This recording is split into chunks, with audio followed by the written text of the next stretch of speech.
मतलब जीवित तो हैं हम, पर एक ऐजे लाश की तरह हो चुके हैं। हम लोगों के पास कुछ नहीं छोड़ा है।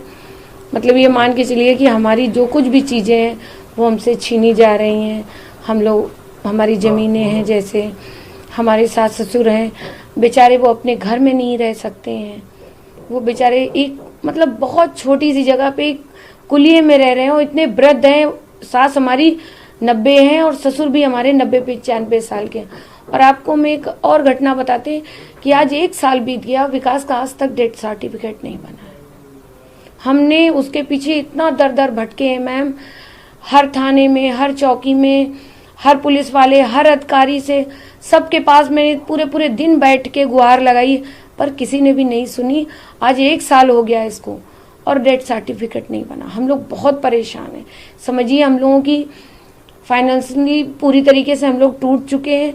मतलब ये मान के चलिए, ये रियलिटी कि मैं अपने जेवर बेच के अपने बच्चों और अपनी फैमिली का खर्चा चला रही हूँ। हमारा बड़ा बेटा हम जो 3 साल का मेडिकल कर चुका है, अब हम आगे इसको नहीं पढ़ा पा रहे हैं क्योंकि हमारे पास पैसा नहीं है।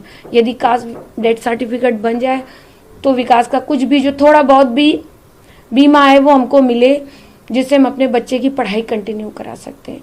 मेरे लिए बहुत मतलब ये 1 साल इतना ज़्यादा हम लोगों के लिए ख़राब गया है। कोई मदद नहीं करने को तैयार है। जहाँ पर भी जाते हैं वहाँ बैठे रहते हैं हम लोग, कोई सुनता ही नहीं है हम लोगों की।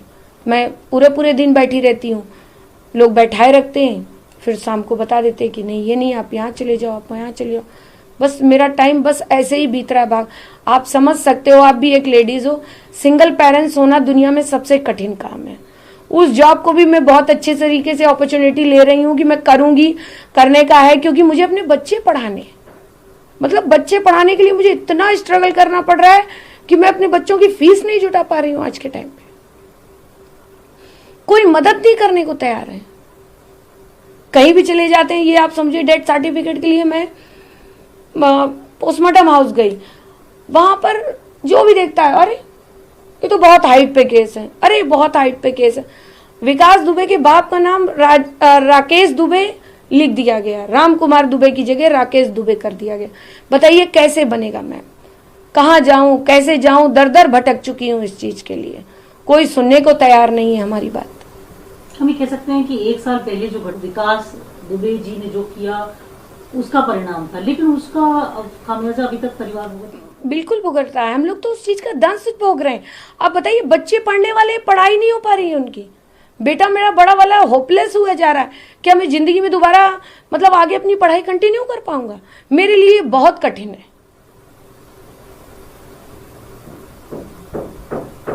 मैं समझ किस तरीके से आप आज से यहाँ तक चल रहे हैं। क्या कोई, क्योंकि बहुत सारी चीजें हैं, ये आ रहा था कि उन्होंने बहुत सारा पैसा कमाया, विकास जी के नाम पे 500 करोड़ की कहीं संपत्ति है, 1000 करोड़ की कहीं है, उनका बड़ा बेनामी पैसा लगा है, बहुत संपत्तियां हैं उनकी। आपको, परिवार को, आपको मेरे देख के और मेरा घर देख के ऐसा लग रहा है कि मैं 550 करोड़ की मालकिन हूँ? ऐसा आपको कुछ फील हुआ इस घर में आके? ऐसा कुछ नहीं, ये सब फेक न्यूज थी मैम। 550 करोड़ होता तो मुझे आज आप लोगों के सामने बैठ के अपने उत्तर प्रदेश की सरकार से गुहार लगानी पड़ती कि हमारी तरफ भी तो देखिए सर। आपको इस केस में कहीं दोषी पाया पुलिस ने? मैं दोषी, मेरा इस केस से कोई लेना देना नहीं था। वो कानपुर में रहते थे, मैं लखनऊ में रहती थी। सब कुछ क्लियर हो चुका था, पर दोषी तो नहीं मुझे पाया गया, पर उस दोष का दंड मैं भोग रही हूँ 1 साल से। वो दंड हम हमारे बच्चे झेल रहे हैं कि हम लोग को हर तरीके से तोड़ दिया गया है। मतलब एक कमरे में हम लोग बंद हैं, हम लोग अपनी किसी को कह नहीं सकते हैं, किसी को बता नहीं सकते हैं, हम लोग की कोई विधा सुनने वाला ही नहीं है। आपने सरकार में कभी कहा मुख्यमंत्री जी? मैंने मुख्यमंत्री जी के पीआरओ से बात करी है, एक बार नहीं, मैंने कई बार कॉल कराई। एक बार तो बंदे ने उठाया, फिर उसके बाद उसने कभी मेरी कॉल नहीं उठाया। ऐसा कोई व्यक्ति नहीं है जिसको मैंने कॉल ना किया हो। छोटे से लेके बड़े तक से मैंने बात करी।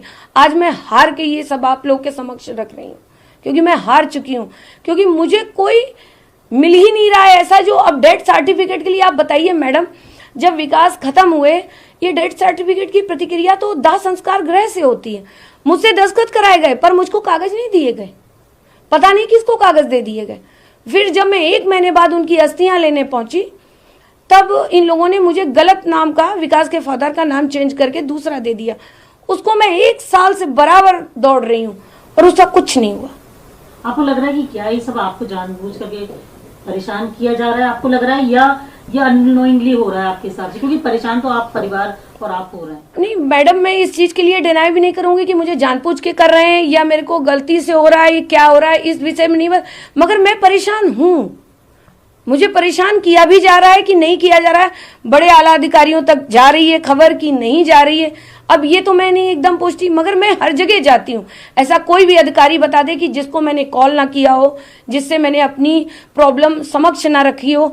हमारे सास ससुर इतने परेशान हैं घर में, ये समझिए वो छोटी सी जगह पे रह रहे हैं, उनको उनका घर नहीं खोला जा रहा है।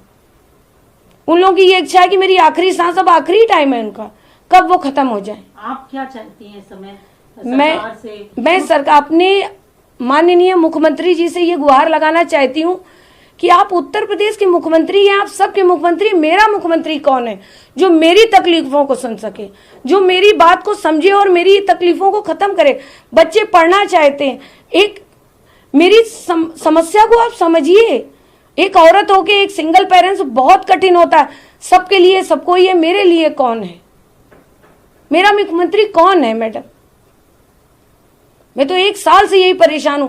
मैंने सबसे बात करी, सबसे गुहार लगाई, सबको, मतलब कोई भी ऐसा व्यक्ति नहीं जिसको मैंने कॉल ना करी हो कि मिलने के लिए मैंने कहा ना हो, पर किसी ने भी मेरी सुनी नहीं। तो आपको लग रहा है कि विकास किया उसका तो वो एक बार में नहीं, आप विकास की सजा दे दी आपने, पर फैमिली को भी तो तुरंत गोली मार देनी चाहिए थी। फैमिली को किसके भरोसे छोड़ दिया आपने? फैमिली तो बदमाश नहीं थी, फैमिली कोई अपराधी नहीं थी, कोई मेरा अपराधी रिकॉर्ड नहीं है। आप यदि था तो आपने मेरा और मेरे बच्चों का इनकाउंटर क्यों नहीं किया? मुझको क्यों छोड़ दिया? ये तकलीफ सहने के लिए छोड़ दिया। हम लोग तिल तिल करके मर रहे हैं। या तो फिर आप, मैं तो खुद कहती हूँ सरकार से, हमको इच्छा मृत्यु का आदेश दिया जाए, हम तीनों मर रहे, क्योंकि मैं बुजदिली की मौत नहीं मरना चाहती हूँ। नहीं आदमी कहेगा विकास करके चले गए और बच्चे और बीवी ने आत्महत्या कर ली। हम इस लाइफ को, अपनी लाइफ को स्ट्रगल करके जीना चाहते हैं, मगर जो मेरा है वो मुझे मिले तो। मेरे सास ससुर, मेरा परिवार पूरा बिखरा हुआ पड़ा हुआ है। मैं सबको समेटना चाहती हूँ, कब कैसे समेटूं मैडम? पैसा नहीं है हम लोगों के पास, हम अपने जेवर बेच के खर्चा चला रहे हैं 1 साल से। मैं अपने बच्चों को नहीं पढ़ा पा रही हूँ, स्कूल वालों से बात करके छोटे बच्चे की फीस नहीं जमा करी मैंने अभी तक। परेशान है हम लोग, किसके आगे रोएं? मुख्यमंत्री, सबके मुख्यमंत्री होते हैं, पर क्या मेरे लिए नहीं है कोई? मेरे लिए कोई है ही नहीं। किसके आगे मैं अपनी गुहार लगाऊं? कोई सुनने वाला ही नहीं। क्या अपने से मान लिया कि अपराधी की फैमिली अपराधी होती है? इसका मतलब हम लोग अपराधी थे तो क्यों छोड़े गए? हम लोग को मार देना चाहिए था, हम लोग को जिंदा नहीं रखना चाहिए था। कुछ 10 पुलिस वाले मरे थे, बार बार ये कहा जाता है कि भाई, तो ऑब्वियसली जो मारे गए लोग हैं, मुझे उनसे भी बहुत सिंपैथी है मैम, ये मान के चलिए। मैंने उनके लिए कभी कुछ नहीं कहा, ना ही जिंदगी में करूंगी। मैं ये चाहती हूँ मैं जिंदगी भर सब उनकी नतमस्तक हूँ। चलिए विकास से जो गलती हुई, मैंने उसके लिए कभी स्टैंड नहीं लिया, आपने देखा मैंने कभी नहीं लिया। मैंने उस चीज को माना, मैंने उनकी गलती को एक्सेप्ट किया, बट अब फैमिली को क्यों आप भुगा रहे हैं? हम लोग भोग रहे हैं इस समय। एक औरत के लिए उसका बच्चा जो मेडिकल क्लियर कर चुका हो, 3 साल से वो पढ़ नहीं पा रहा हो, उसके लिए बहुत बड़ा कष्ट है। हम लोग हर पल मरते हैं, जी नहीं रहे, हम लोग लाश हो चुके हैं, कोई नहीं है। आज मैं आप लोग के समक्ष आई हूँ, ब्राह्मण समाज ने मुझे बहुत मदद करी, मुझे खड़ा किया उन्होंने, नहीं तो मैं कब खत्म हो जाती। हर पल पे उन लोगों ने मेरा ध्यान दिया। मैं ब्रह्म समाज की हमेशा शुक्रगुजार रहूंगी, जब तक जीऊंगी तब तक उन्हीं के लिए। अभी कह सकते हैं कि आप ये चाहते हैं कि आपके परिवार की भी बात सुनी जाए? हाँ, नहीं जरूर, रक्षा उनकी भी। हाँ, हम भी आम नागरिक हैं, इसी समाज की जनता हैं, हम कहाँ जाएं? हम आपके लिए वैसे भी आम लोगों तक निकल पाना शायद बहुत मुश्किल है। मैं गेट के बाहर नहीं जा सकती, आदमी ऐसे देखता है जैसे चिड़ियाघर से कोई जानवर छूटा हुआ। आप ही समझिए हम लोग कैसे स्ट्रगल कर रहे हैं। या तो सरकार बताए तो हम लोग घर के अंदर अपने आप को खत्म कर रहे हैं, रियलिटी है। अब नहीं झेल पा रहे मैडम। इंसान हर दुख झेल सकता है, आज मेरे बच्चे नहीं पढ़ पा रहे, मेरे लिए बहुत बड़ी कष्ट की बात है। जो मैंने जिंदगी से सपना देखा वो मैं पूरा नहीं कर पा रही हूँ।